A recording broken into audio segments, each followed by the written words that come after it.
Hello friends, நாம் இன்றைக்கி ஒரு சுவையான கார பணியாரம் தான் செய்து பார்க்க போகிறோம்.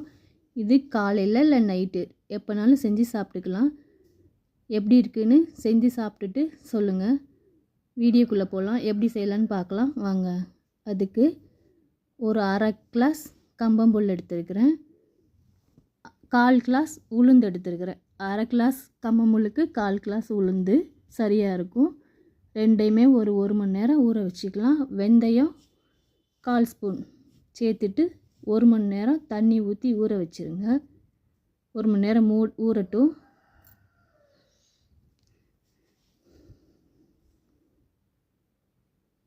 இப்போ ஊறினதுக்கப்புறம் ஒரு மிக்ஸி ஜாரில் சேர்த்துட்டு உளுந்து தனியாக புல் தனியாக அரைச்சி எடுத்துக்கிடலாம். ஃபஸ்ட்டு உளுந்து போட்டு அரைச்சிக்கலாம். அரைச்ச மாவை ஒரு பாத்திரத்தில் சேர்த்துட்டு 2வது புல் சேர்த்து அரைச்சி அதையும் ஒன்றா சேர்த்து தேவையான அளவு உப்பு போட்டு கலக்கி விட்டுக்கிடலாம். கை வச்சு நல்லா மிக்ஸ் பண்ணணும். தோசை மாவுக்கு அரைக்கிற மாதிரி அரைச்சி நல்லா கை வச்சு பிசைஞ்சிக்கிடணும். அப்போ தான் புளிப்பு இருக்கும். இந்த மாவு நல்லா புளிச்சு பொங்கி வரும்போது நம்ம பணியாரம் சுடும்போது டேஸ்ட்டாக இருக்கும். ஒரு மூடி போட்டு மூடி வச்சிடலாம். பணியாரம் செய்கிறதற்கு 2 பெரிய வெங்காயம் எடுத்து கட் பண்ணி வச்சுருக்கிறேன். ஒரு பச்சை மிளகாய், கொஞ்சோண்டு இஞ்சி, கருவேப்பிலை, கேரட்டு 4 துண்டு கேரட் எடுத்து துருவி வச்சுருக்கிறேன். இது எல்லாமே வதக்கிக்கிடணும். வடைச்சட்டியில் எண்ணெய் ஊற்றிட்டு கடுகு அரை ஸ்பூன் போட்டு நம்ம நறுக்கி வச்சுருக்கிற பொருட்கள் ஒன்று ஒன்றா சேர்த்துக்கிடலாம். கருவேப்பிலை, இஞ்சி, பச்சை மிளகாய், வெங்காயம், கேரட் எல்லாத்தையுமே சேர்த்துக்கிடலாம்.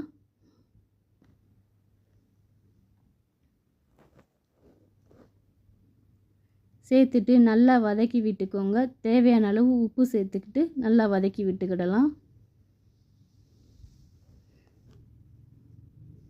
வதக்கின இந்த கலவையை நைட்டு அரைச்சி வச்சோம்ல, அந்த மாவு நல்லா புளிச்சு பொங்கி வந்திருக்கு. அந்த மாவோட வதக்கின இந்த கேரட்டு வெங்காயம் எல்லாத்தையும் சேர்த்து கலந்து மிக்ஸ் பண்ணிக்கிடணும்.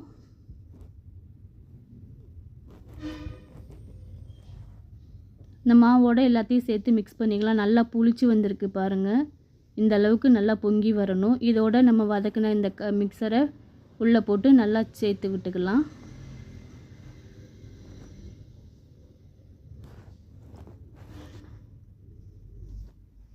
மாவும் இந்த வதக்கின பொருட்களும் சேர்ந்து வர்ற மாதிரி நல்லா மிக்ஸ் பண்ணி கிண்டிக்கோங்க. ரொம்ப தண்ணியாக இருக்கக்கூடாது. இப்போ பார்க்குறீங்கல்ல, இந்த அளவுக்கு இருக்கணும். திக்கான பதமாக தான் இருக்கணும். இப்போது பணியாரம் செய்வதற்கு பணியாரக்கல் வச்சுருக்கிற அடுப்பில் தேவையான அளவு எண்ணெய் விட்டுக்கலாம். நம்ம எடுத்து வச்சுருக்கிற மாவை எல்லா குழிலையும் சேர்த்துக்கலாம். சேர்த்துட்டு மூடி போட்டு மூடி வச்சுருங்க. ஒரு 5 நிமிஷம் வேகட்டும். வெந்ததுக்கப்புறம் இப்படி பிரட்டி போட்டுக்கலாம். அடுப்பு சிம்மில் வச்சு வேக விடணும், இல்லைன்னா கருகிடும். சிம்மில் வச்சு ஒரு 5 நிமிஷம் வேக விட்டு அதுக்கப்புறம் இப்படி பிரட்டி போட்டுக்கலாம். அதுக்கப்புறம் மூடி போட்டு ஒரு 2 நிமிஷம் வேக வச்சு எடுத்துக்கலாம். இப்போது இந்த பணியாரத்துக்கு ஒரு கார சட்னி செஞ்சுக்கலாம். வடை சட்டியில் எண்ணெய் ஊற்றிட்டு உளுந்து 1 ஸ்பூன் போட்டிருக்கிறேன். அதோட வத்தல் ஒரு 2 வத்தல் எடுத்து இதை கிள்ளி போட்டிருக்கேன். சின்ன வெங்காயம் 100, ஒரு சின்ன துண்டு புளி சேர்த்துக்கலாம். இதோட 2 வெள்ளைப்பூடு, 100 கிராம் தக்காளி கட் பண்ணி சேர்த்துருக்குறேன். எல்லாத்தையும் நல்லா வதக்கி விட்டுக்கலாம். தேவையான அளவு உப்பு போட்டு நல்லா வதக்கி விட்டுக்கலாம். வதக்கினதை மிக்ஸி ஜாரில் சேர்த்து அரைச்சி எடுத்துட்டு அதுக்கு ஒரு தாளிப்பு கொடுத்துடலாம். எண்ணெய் ஊற்றி கடுகு உளுந்து சேர்த்துக்கலாம். சேர்த்துட்டு இதோட 2 கருவேப்பிலை கிள்ளி போட்டுக்கலாம். நம்ம அரைச்சி வச்சுருக்கோம்ல, அந்த விழுதை வடை சட்டியில் தட்டிட்டு நல்லா கிளறி விட்டுக்கோங்க. தேவையான அளவு தண்ணி ஊற்றி கொஞ்சம் நல்லா கிளறி விட்டு எடுத்தால் ரெடி. இப்போ சட்னி பணியாரம் ரெண்டுமே ரெடி. சாப்பிட்டு பார்த்து எப்படி இருக்குன்னு